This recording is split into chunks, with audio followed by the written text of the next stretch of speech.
கிறிஸ்துவுக்குள் பிரியமானவர்களே, இந்த நாளுக்கான மாலை நேரம்னா அப்போஸ்தலனாகிய யோவான் எழுதின முதலாம் நிருபம் 5வது அதிகாரம் 11வது வசனம். 1 யோவான் 5:11. 1 John 5:11.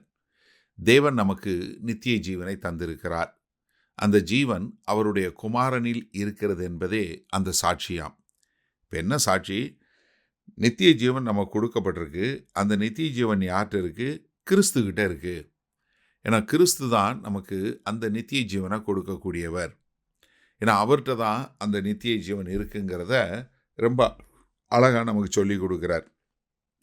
நம்ம எல்லாருக்கும் ரொம்ப நல்லா தெரிஞ்ச வசனம் யோவான் 3வது அதிகாரம் 16வது வசனம். என்ன?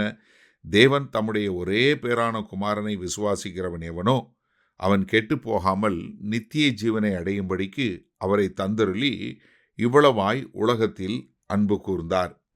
என்ன? நாம் ரட்சிக்கப்பட்டு நாம் ஒரு நித்திய ஜீவனை தேவனோடு சதா காலமும் இருக்கக்கூடிய ஒரு வாழ்க்கை வாழ்வதற்கு அவர் என்ன பண்ணார்? தம்முடைய குமாரனாகிய கிறிஸ்துவை கொடுத்தார். குமாரனாகிய கிறிஸ்து நம்முடைய பாவங்களுக்காய் மரித்து நமக்கு வர வேண்டிய ஆக்கினை தீர்ப்பை அவர் எடுத்துக்கிட்டு அதற்கு பதிலாக நாம் தேவனோடு இருக்கக்கூடிய ஒரு ஐக்கியத்தை நமக்கு கொடுத்துருக்கிறார். ஏன்னா அதே யோவான் 3வது அதிகாரம் 17வது வசனத்தில் பார்க்கும்போது, உலகத்தை ஆக்கினைக்குள்ளாக தீர்க்கும்படி தேவன் தம்முடைய குமாரனை உலகத்தில் அனுப்பாமல் அவராலே உலகம் ரட்சிக்கப்படுவதற்காகவே அவரை அனுப்பினார். என்ன? நம்ம ரட்சிக்கப்படுவதற்காக, நம்ம ஆக்கினை தீர்ப்புக்கு போவதில்லை. முதல் முறையாக கர்த்தராகிய இயேசு கிறிஸ்து பூமிக்கு வந்தபோது அவர் ரட்சிப்பதற்காக இரட்சகராக வந்தார். 2வது முறை வருவார். அவர் 2வது முறை வரும்போது அவர் நியாயம் தீர்க்கிற நியாயாதிபதியாய் வருவார்.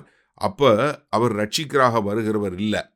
அவர் ராஜாதி ராஜாவாய் கர்த்தாதி கர்த்தராய் அவர் எல்லாரையும் தண்டிக்கக்கூடிய நியாய தீர்ப்புக்குள்ளதான் வருவார். அதனால தான் யோவான் 3:18 சொல்லும்போது அவரை விசுவாசிக்கிறவன் ஆக்கினைக்குள்ளாக தீர்க்கப்படான். எப்படி?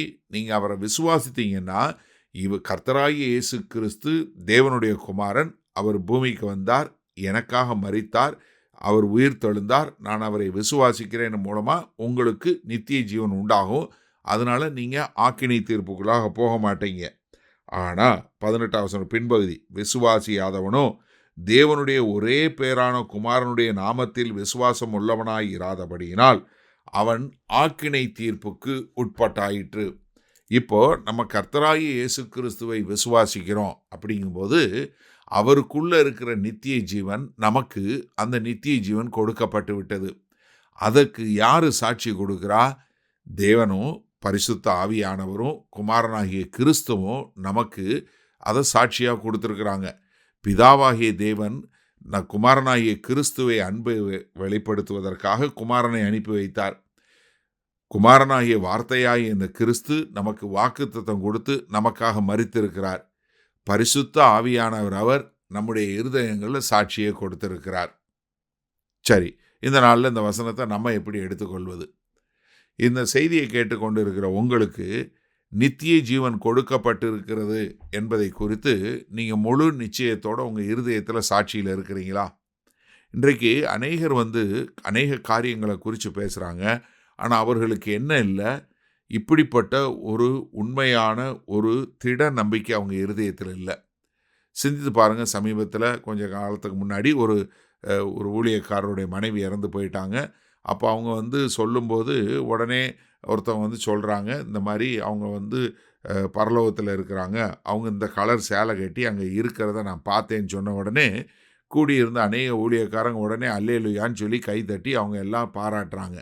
என்ன காரணம்? சிந்திச்சு பாருங்க.